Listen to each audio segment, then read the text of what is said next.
Hi everyone, this is C. Shubhi Agarwal and today I am going to discuss with you section 44 AE.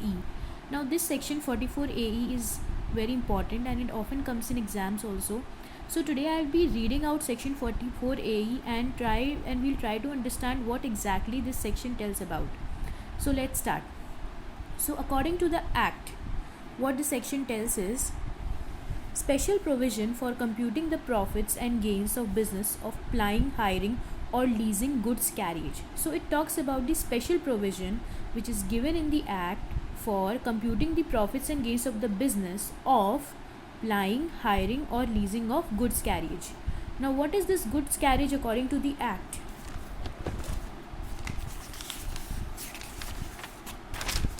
According to the explanation which is given, the expression goods carriage, gross vehicle weight and unladen weight shall have the respective meanings assigned to them in section 2 of Motor Vehicles Act 1988, 59 of 1988. So basically this is the meaning which is assigned to it in the Motor Vehicles Act. Same meaning will be following in Income Tax Act.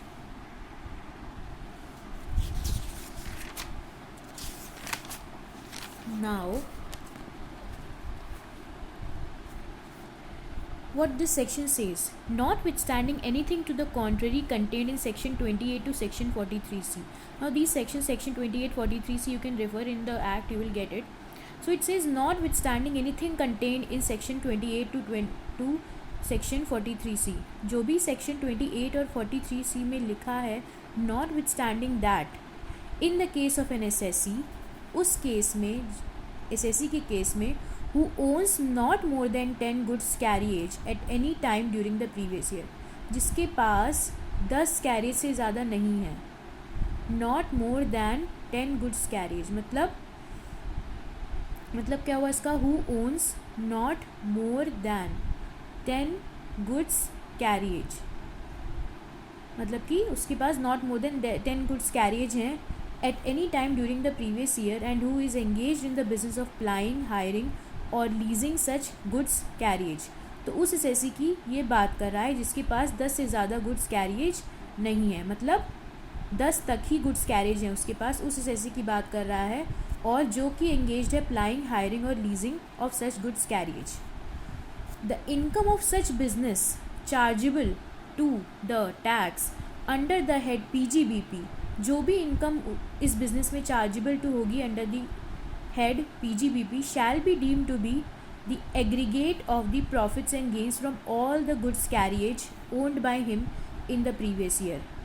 वो जो भी होगी वो deemed to होगी क्या, to be the aggregate of the profits and gains from all the goods carriage owned by him in the previous year computed in accordance with the provision of subsection 2. तो आगे sub section 2 बताएगा कैसे इसका computation करना है. तो basically ये section उन एसएससीज के बारे में बात कर रहा है who owns not more than 10 goods vehicle, जिनके पास 10 से ज़्यादा गुड्स कैरेज नहीं है और वो एंगेज्ड है प्लाइंग, हायरिंग और लीजिंग के बिजनेस में. उनकी इनकम हम क्या कैसे कैलकुलेट करेंगे उसके बारे में ये बात करता है.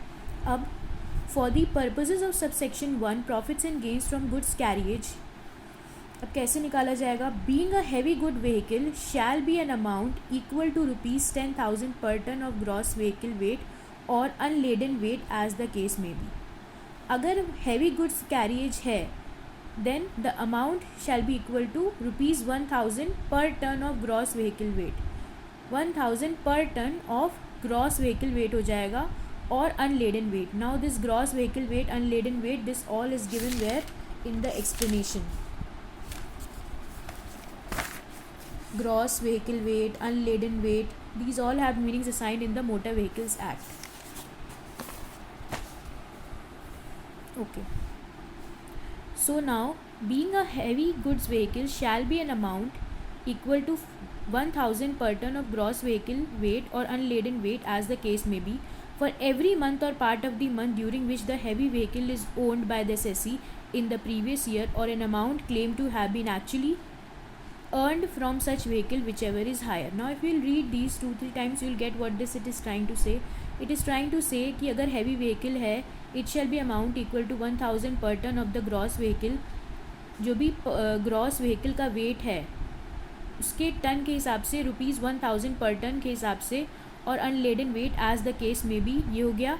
For every month or part of the month during which the heavy vehicle is owned by the SSC, every month or part of the month, हर मंथ या फिर a part of the month during which the heavy vehicle is owned by the SSC in the previous year, or an amount claimed to have been actually earned from such vehicle whichever is higher, दोनों में से जो भी होगा वो higher. इसका अगर आप न्यूमेरिकल करोगे तो आपको ये ज़्यादा क्लियर हो जाएगा ये कहना क्या चाह रहा है।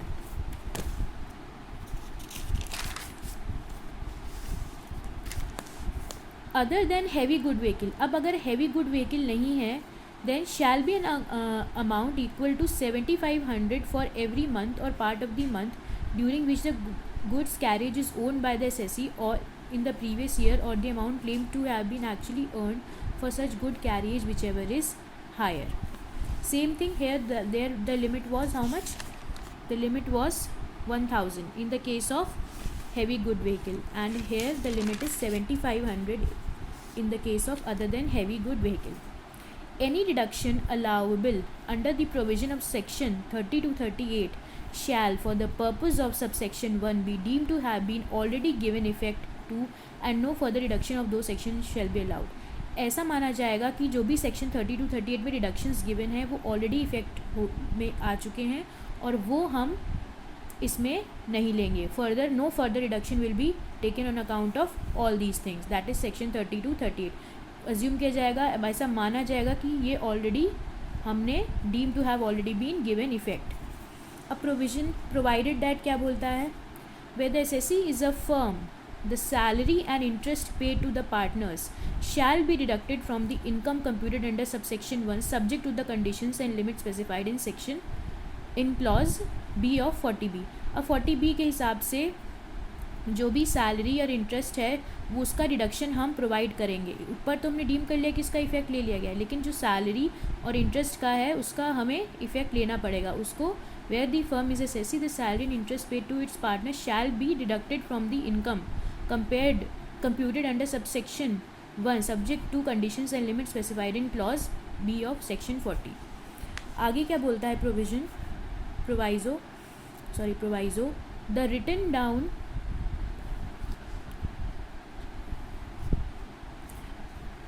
प्रोवाइडेड दैट, अब ये प्रोवाइजो था, अब इसके आगे सेक्शन 4 आ रहा है। The written down value of any asset used for the purpose of the business refer to in sub section 1 shall be deemed to have been calculated as if the SSC had claimed and had already allowed deduction in respect of the depreciation for each relevant assessment year. उसको ऐसे calculate किया जाएगा जैसे कि उसने already depreciation का deduction का claim कर चुका है। ठीक है। The provision of section 44AA and 44AB shall not apply insofar as they relate to the business referred to in subsection 1। अब subsection 1 में क्या refer किया गया था, subsection 1 में refer किया गया था कि प्लाइंग और लीजिंग का बिजनेस। ठीक है, तो इसमें ये बोल रहा है the provisions of section 44AA and 44AB। अब 44AA जो भी है वो आपको देखना पड़ेगा क्या है, सेक्शन में जाइए, एक्ट को उठाइए, उसमें आप देख सकते हैं 44AA एंड 44AB क्या है। The provision of section 44AA and 44AB shall, ये टैक्स ऑडिट का सेक्शन है, ये maintenance of books and accounts का सेक्शन है। The provision of section 44AA and AB shall not apply so far as they relate to the business refer to in subsection 1। Subsection 1 में जो हमने refer किया था, and in computing the monetary limits under those sections the gross receipts or as the case may be the income from the said business shall be excluded, so that shall be excluded। अब आगे बोलता है notwithstanding contained in the foregoing provision of this section shall apply where the SSE claims and produce evidence to prove that profits and gains from aforesaid business during the previous year relevant to assessment year commencing on the first day of April 1997 or any earlier assessment year are lower than the profits and gains specified in subsection 1 and 2, and thereupon the AO shall proceed to make an assessment of the total income or loss of SSE and determine the sum payable by the SSE on the basis of the assessment made under section 143। अब ये जब आप आगे की chapters पढ़ोगे या और कुछ पढ़ोगे डिटेल में, तब आपको ये क्लॉज ज़्यादा क्लियरली समझ में आएगा. अभी के लिए I am not explaining this clause in detail, this subsection in detail. Notwithstanding anything contained in the foregoing provisions of this section, an SSE may claim lower profits and gains than the profits or gains specified in subsection 1. SSE जो है, जो भी specify किया गया है 1000 पर ton या फिर 7500 जो भी है वो स्पेसिफाई किया गया है, उससे लोअर रिडक्शन भी क्लेम कर सकता है. मे क्लेम लोअर प्रॉफिट्स, उससे लोअर प्रॉफिट्स एंड गेन्स भी क्लेम कर सकता है. And if he keeps and maintains such books of accounts and other documents as required under subsection 2 of section 44AA, और अगर वो सारी बुक्स एंड रिकॉर्ड्स मेंटेन कर रहा है, books of accounts and other document जो भी 44AA में रिक्वायर्ड है वो मेंटेन कर रहा है, और उसके साथ साथ अपना अकाउंट ऑडिटेड करा रहा है और उसकी रिपोर्ट भी फर्निश हो रही है under 44AB, then it can claim lower reduction than which is specified under the section which we have already discuss, that is section number 2. अब एक्सप्लेनेशन में क्या दे रखा है. The expression heavy goods vehicle means any goods carriage the gross vehicle weight of which exceeds 12,000 kilogram. An SSE who is in the possession of the goods carriage, whether taken on his own purchase or on installments, and which the whole or part of the amount payable is still due, shall be deemed to be the owner of such goods carriage. Now an SSE who is in the possession of the goods carriage, whether taken on hire purchase or on installment, and which the whole or part of the amount payable is still due, shall be deemed to be the owner of such good vehicle. उसको भी हम उस goods vehicle का owner मान लेंगे.